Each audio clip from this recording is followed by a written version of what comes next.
Our guest today on Let's Talk is Rick Elliott. He is your Jonesboro Police Chief. Welcome to Let's Talk, Chief. Hey, tell us a little bit about school's coming back. I know you guys have to prepare.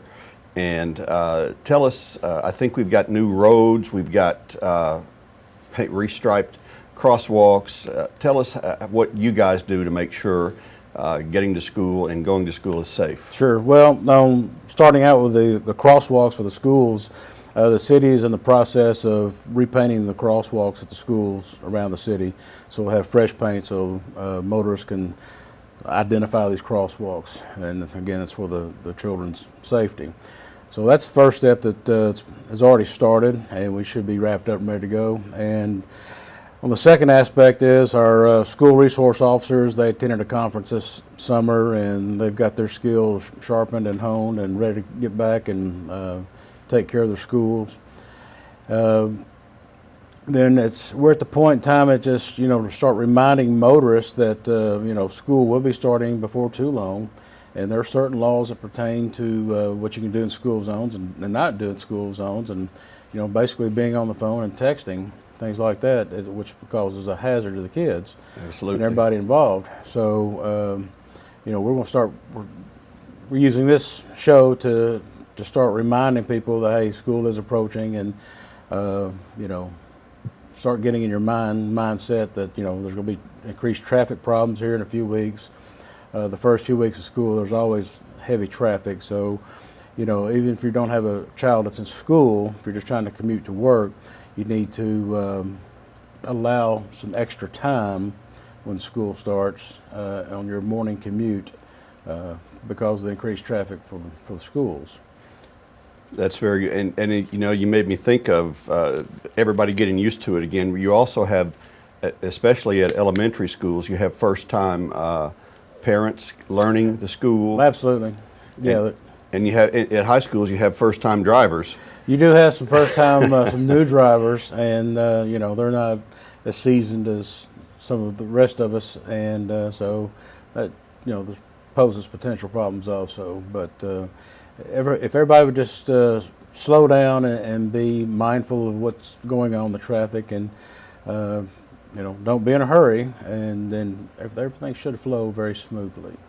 Are there trends in this type? Do you see different types of problems as time goes on that you have to be focused on as your staff focused on?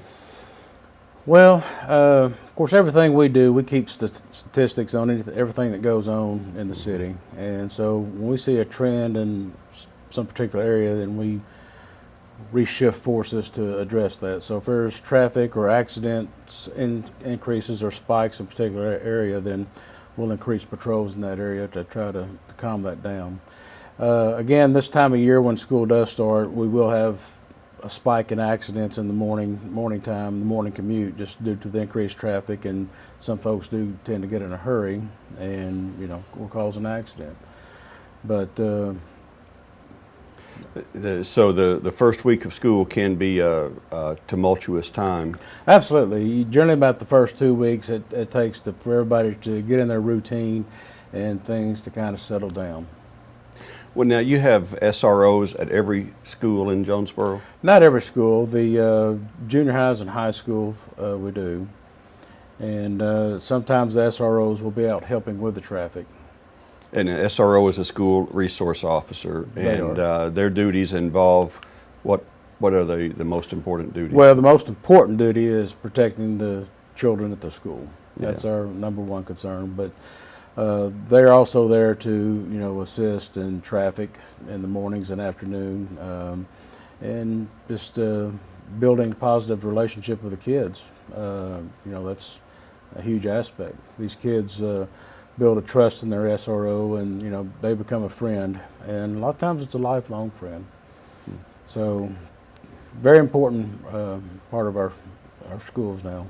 We have, and I was asking about trends. I guess the biggest trend in the last decade, or maybe a little bit more now, is the cell phone and the texting while driving and emailing while driving. It's all the same thing. Facebook and driving. Facebook. Well, what has that done statistically?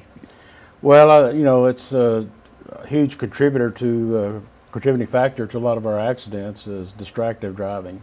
We have biggest part of our accidents are rear end collisions, and most of the time it's the person that's at fault that's been distracted by the electronic device in the vehicle, whether they're trying to make a phone call, look up a phone number, or check their Facebook or whatever while driving, and it subsequently cause an accident.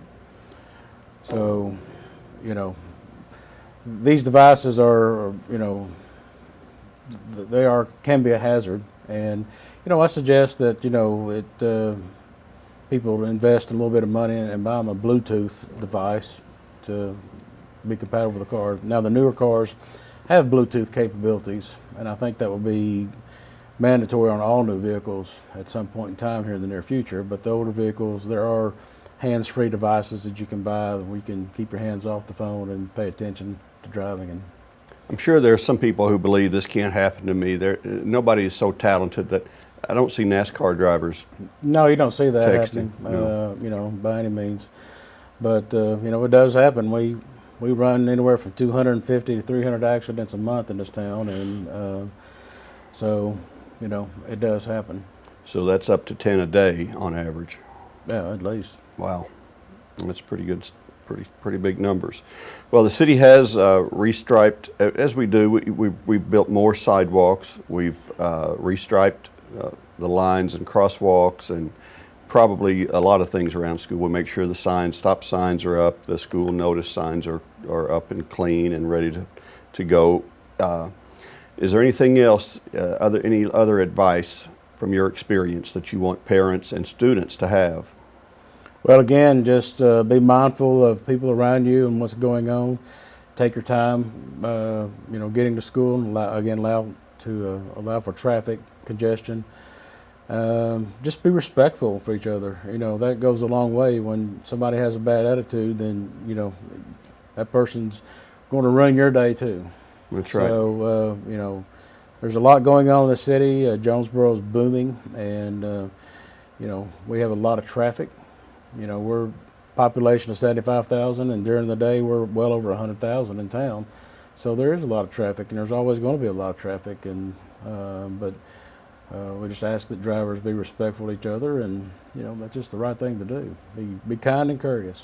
Hey, Chief, thank you for taking the time to visit with us on Let's Talk.